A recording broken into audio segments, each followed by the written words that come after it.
Hey there, Prince here, the MLX King, and today we're going to do something very controversial. We're going to build our first ever PC.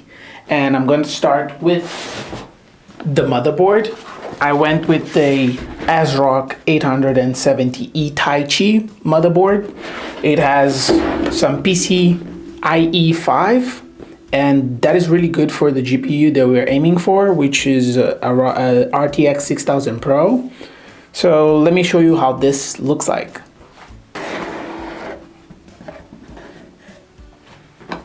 So we have here some items in the box. This is the Wi-Fi antenna and some cables to go with it. Here it is in all its glory. It's a really beautiful motherboard. Perhaps I might dare to say the most beautiful motherboard I've ever seen up close. So we lift it up. Oh, it's heavy. It's quite heavy. So we will start installing the RAM, the CPU, and the SSD. 128 gigabytes of RAM, Kingston Fury. Unfortunately, these ones don't have RGB. I wish they had RGB, would have been nice. For the CPU, I went with the Ryzen 9 9950X 3D. It was the best CPU available, so I got it because we are going to be using this machine, this work machine for machine learning workflows. It has to be like the best of the best. For storage, I went with a 2 terabytes SSD from Samsung. It's a pretty good one. It's not Gen 5, but it is, Gen 4 is still fast enough just to start the build. Later I might upgrade it to Gen 5. I also got a secure frame because this is not only pretty good for the CPU, it helps clean up the CPU and etc. and also keep it cool. But unfortunately, this is only rated for the 7000 series and not 9000. So unfortunately, we can't use this one, but I did order the Grizzly, Thermal Grizzly secure frame, which is rated for the AMD Ryzen 9, but that will come later. So let's start with the CPU. To install it, we need to open this. Oh.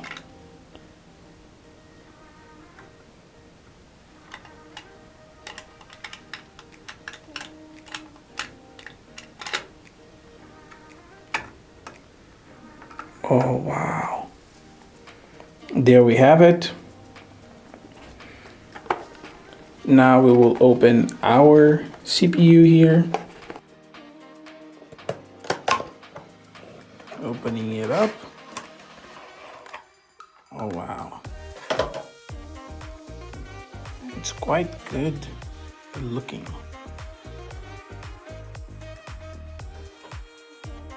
Oh, wow. Here we have it in all its glory. It's really beautiful up close. It has some stickers here and some instructions or installation instructions, including the warranty. So that's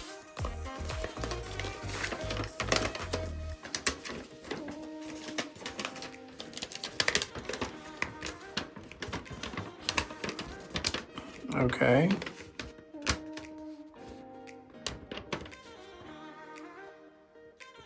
Pretty simple installation. So you open it up, which we already did. Then we insert it in, and then close it down. And that's about it. And we'll probably need to come back to this part because we do have a water cooling AIO, but I'm not sure it's this particular one where we'll need to change the brackets.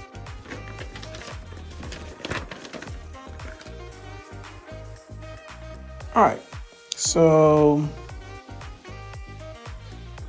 let's put it in.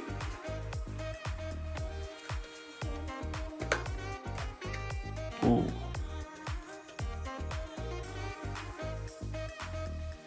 We can just align this arrow here with a small arrow that's right there. I'm not sure you can actually see, but basically as long as you align those, you should be fine. So, oops, yep. All right, now that we have the CPU installed, we can remove this cover.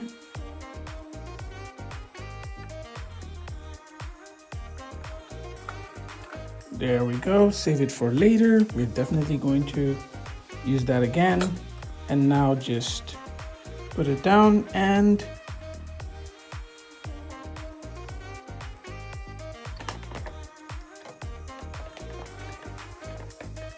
there we go. CPU installed successfully. Here we go. We have two Fury Beasts totaling 128 gigabytes. So all we need to do is open up these guys. And then, is this the correct side? No. Maybe this is the correct side.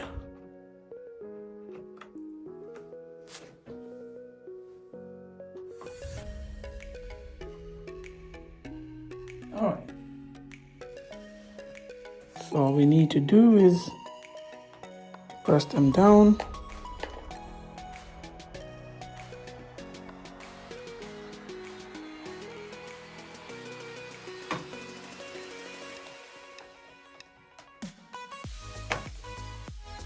One in and one more to go.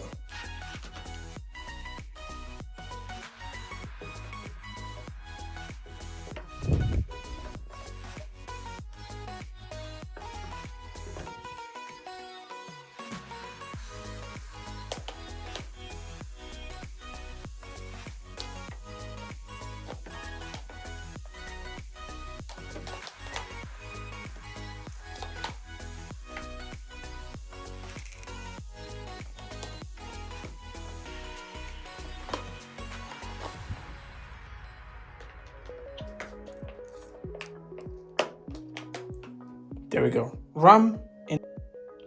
All right. So now we're going to install our NVMe. This is where the Gen 4 is.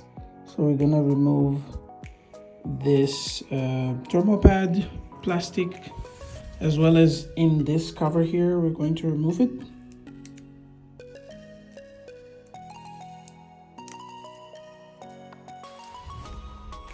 Now we're going to install our NVMe this way.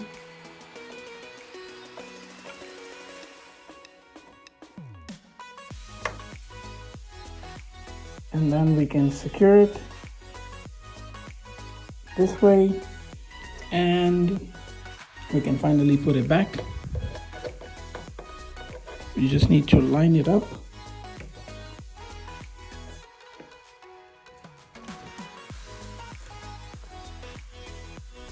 And it's back.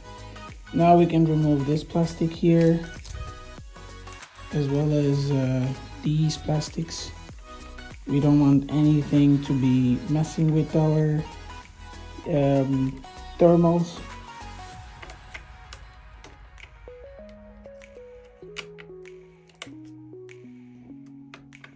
There we go. There is one here as well. This is really beautiful. I like the craftsmanship. And this one here, as well as the one in the PCIe 5 or Gen 5 NVMe slot. We don't have one at the moment, so we'll leave this one empty. There we go. So we have the CPU installed, we have the NVMe as well as the RAM. Now we can go into the case as well as the cooler. DeepCool CH780. It's rated for E-ATX. The original case I had gotten first was a case that was only rated for ATX boards. E-ATX just means that it's a bit larger than the standard board, so we needed this really large case. And personally,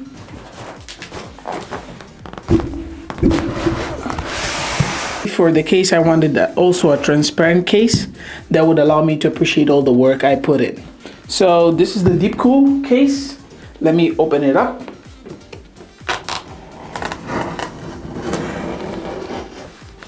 Okay.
There it is in all of its glory. It's a really beautiful case, but super large and heavy.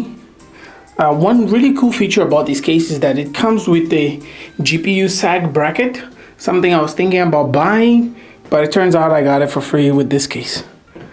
So this is a transparent case, so it has gloss on the sides and also in the front. It already comes pre-built with 3 fans inside and some cables already present here.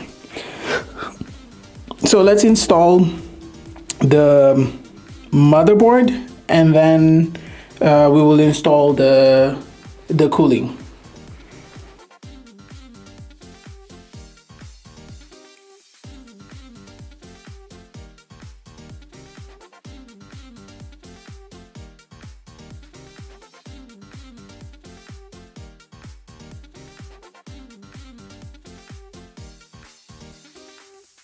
All right, so I figured out the issue. It turns out that before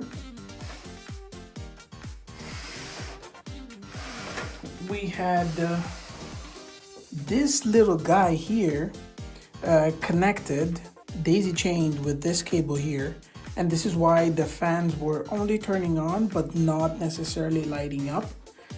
We want the motherboard to control it, so we really don't need these cables here. We can put them away and actually even unmount this, but I'm gonna leave it as in place because I might need it in the future.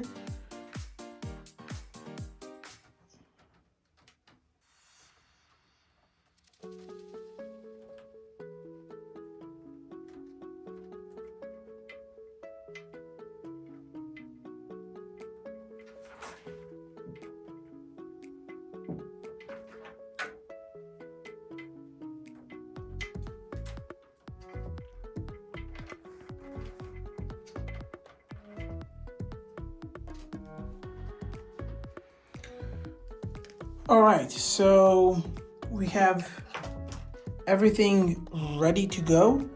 We unplugged these 2 cables here. This was the power for the motherboard. So first we unplugged this connector here, which already has a warning saying that if you want to use the motherboard to control the lights, you should unplug it. So I unplugged it. And the second cable that was actually giving me issues, and the reason why the motherboard was not controlling the lighting, was this one here, which daisy chains to the main power supply for these ones.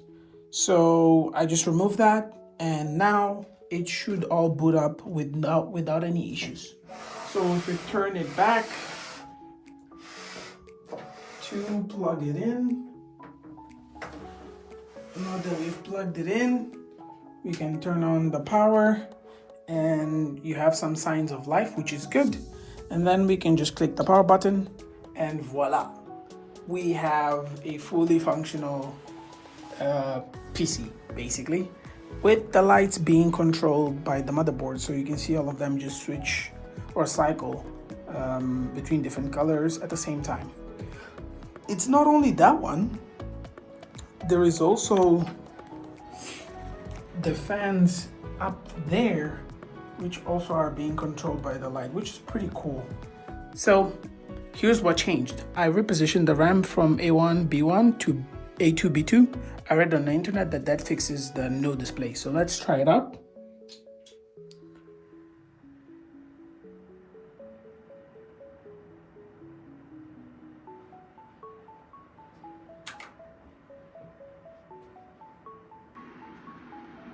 So here we go. It finally booted up. It took like a second to kick into gear. Actually, now the noise is a little bit more, but here we have it read the CPU. Let's zoom in. It read the CPU. It read the 128 gigabytes of RAM, which is pretty great. And yep, we are good to go. And we are in. Next, share system data with Ubuntu. No. Oh, there we go. We actually now have thermals. And all we need to do is to adjust the screen here. And we should be able to see the data displayed properly. There it is. So now we have our thermals directly displayed here. And that's a wrap. We built an amazing PC with 128 gigabytes of memory, water cooling, an amazing panoramic case where we can actually see what's happening inside the PC. And I cannot wait to show you part 2. There's some incredible news. Stay tuned.